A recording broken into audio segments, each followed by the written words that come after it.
Tapi kali ini kita mau belajar tentang konseling pranikah. Konseling pranikah itu penting. Kali ini kita akan belajar arti pernikahan. Topiknya adalah tidak ada keluarga yang sempurna. Parenting ini perlu diketahui oleh semua orang, bukan hanya orang tua. Belajarlah menjadi teman yang asik, yang ngobrol, yang menghargai. Family unboxing, membongkar keluarga. Salam keluarga Indonesia. Kita akan membahas sesuatu yang mungkin sedikit aneh, yaitu tentang orang tua yang durhaka. Adakah orang tua yang durhaka? Harusnya tidak ada, karena pengertian durhaka sendiri adalah melawan orang tuanya, melawan otoritas di atasnya. Tidak melakukan kewajibannya kepada otoritas di atasnya. Jadi kalau bicara soal orang tua yang durhaka, ya memang sedikit kita paksakan, khusus di tema ini. Karena rasanya tidak seimbang. Ada anak yang durhaka, oh ya benar. Tapi apakah ada orang tua yang durhaka? Dan kita sedikit memaksakan, memang ada orang tua yang durhaka. Yaitu orang tua yang tidak menjalankan tanggung jawabnya kepada anak-anaknya. Menelantarkan anak-anaknya. Bahkan menolak anak-anaknya. Mereka orang tua yang durhaka. Sekali lagi tidak tepat, tapi izinkan saya memakai istilah ini. Khusus untuk berbicara hal ini saja. Lalu bagaimana mereka menjadi orang tua yang durhaka? Sempat di segmen sebelumnya saya katakan bahwa mereka lakukan itu bagian dari balas dendam karena pasangannya tidak melakukannya, sehingga dia mengimbanginya dengan tidak melakukan hal yang sama. Kalau kamu tidak bertanggung jawab pada anak kita, aku juga tidak mau bertanggung jawab. Biarkan anak kita mencari jalan hidupnya sendiri. Bisa seperti itu. Lalu bagaimana bisa mencegah supaya tidak menjadi orang tua yang durhaka? Yang pertama, sebelum engkau menikah, engkau harus tahu tanggung jawabmu. Engkau harus tahu tugas-tugasmu. Engkau harus tahu tanggung jawab 24 tahun. Kenapa? Ya karena itu merupakan ekspresi keberadaanmu sebagai orang tua, bahwa orang tua harus bertanggung jawab. Jadi beritahu dari awal. Sebelum engkau menikah, sebelum engkau punya anak, engkau harus tahu bahwa ini tugas yang tidak bisa disisihkan begitu saja, apapun alasannya. Karena kalau engkau sudah punya anak, ya bertanggung jawablah kepada dirimu sendiri dengan melakukan tugasmu sebagai orang tua yang baik. Jadi pencegahan. Mari para konselor keluarga berikan istilah orang tua yang durhaka ini dalam salah satu sesi konseling pranikah. Suatu kali kalau punya anak, kamu kan tidak inginkan anakmu durhaka, melawan otoritasmu, berbuat jahat kepadamu. Kan tidak mau. Dan mereka mengatakan, oh ya, saya tidak mau anak saya durhaka kepadanya. Lalu tambahi, anak-anak juga tidak mau memiliki orang tua yang durhaka, yang tidak menjalankan kewajibannya. Saya percaya kalau dari awal didengungkan hal ini sebelum dia menikah, maka dia akan tahu bahwa aku akan termasuk dalam orang tua yang durhaka kalau menelantarkan anakku, tidak bertanggung jawab sebagai orang tuanya. Itu preventif. Lalu bagaimana caranya supaya tidak menjadi orang tua yang durhaka? Terbukalah hatimu untuk koreksi, untuk evaluasi. Sebagai apa? Sebagai orang tua. Saya bersyukur baru menikah selama sekian puluh tahun. Punya anak 3, mantu 2, punya cucu 2. Saya bersyukur. Kami berdua belajar tentang kehidupan. Belajar menjadi orang tua yang baik. Berikutnya, membuka diri terhadap evaluasi. Supaya tidak menjadi orang tua yang durhaka. Terlebih saya, sebagai produk keluarga gagal. Keluarga yang broken home, orang tua saya cerai. maka kerinduan hati saya yang paling dalam, saya tidak mau mengalami yang lebih buruk lagi dan berikutnya kepada anak cucu saya. Cukup saya sebagai anak broken home.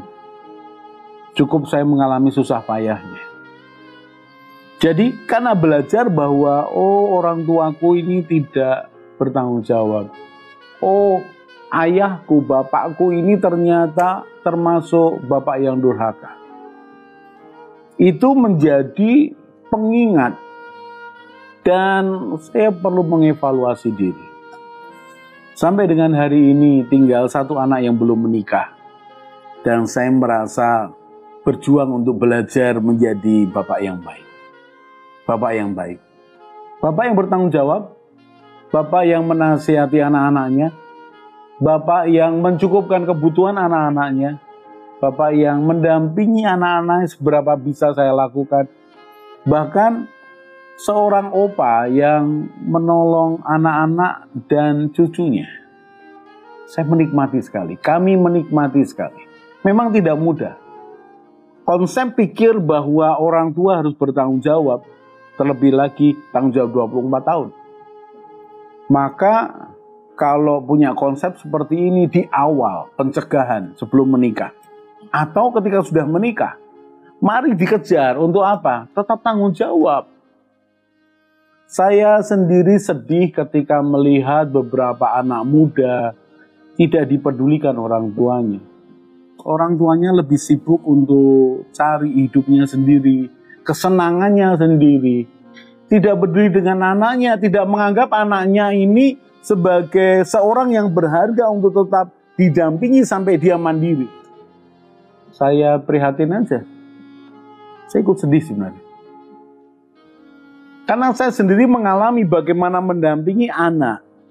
Sampai kemudian sekolah selesai, kuliah selesai, bagaimana mendampinginya ketika dia sedang mencoba mandiri, cari pekerjaan, mendampinginya, menasehatinya, kemudian membantu menyiapkan pernikahannya. Saya tahu anak membutuhkan pendampingan, anak membutuhkan pertolongan. Ada saatnya dia kuat, ada saatnya dia begitu lemah butuh pertolongan. Nah, mari orang tua mendampinginya. Apakah anakmu laki-laki atau anakmu perempuan? Supaya apa? Engkau tidak menjadi orang tua yang durhaka. Lalu bagaimana Pak kalau umpamanya saya punya suami dan suami saya memang tidak bertanggung jawab? Suami saya sebagai bapak yang durhaka. Bahkan kalau saya boleh mengatakannya suami yang durhaka. Wah, ini lengkap nih. Bukan hanya bapak yang durhaka, suami yang durhaka jadinya. Ini kok jadi melebar semua, jadi semuanya bisa durhaka. Perhatikan, kita lihat dulu bapak yang durhaka. Sekali lagi, pertama itu adalah ayah dari anak-anakmu. Jadi tetap hargai. Yang kedua, dia masih hidup, kejar dengan coba bicara. Kalau dia tidak mau, kejar terus karena dia adalah ayah dari anak-anakmu. Kalau dia marah, memang lebih enak begitu kok saudara. Bagaimana cara membuat supaya orang lain tidak menasehati kita? Marah duluan. Apapun marah duluan. Nanti lama-lama yang bersangkutan capek. Nggak mau ah. Nanti aku pasti dimarahi. Sedikit marah, sedikit marah. Marah kok cuma sedikit. Marah harusnya banyak. Kan begitu. Dan perhatikan. Tetap kalau dia ayah dari anak-anakmu, kejar dia. Bagaimana caranya? Pak, dia keras kepala. Tetap dia bisa punya hati yang lembut suatu kali. Dia tidak mau diajak omong terus saja. Caramu yang mesti lebih baik. Pak, apakah ada ibu yang durhaka? Ada sih. Banyak, saya belum pernah membuat penelitian. Tapi ada aja. Ibu yang durhaka. Yang tidak melakukan tugasnya kepada anak-anaknya, menelantarkan anak-anaknya. Ada. Lalu bagaimana Pak mencegahnya? Mencegahnya tadi saya katakan dari awal. Sebelum menikah diberitahu.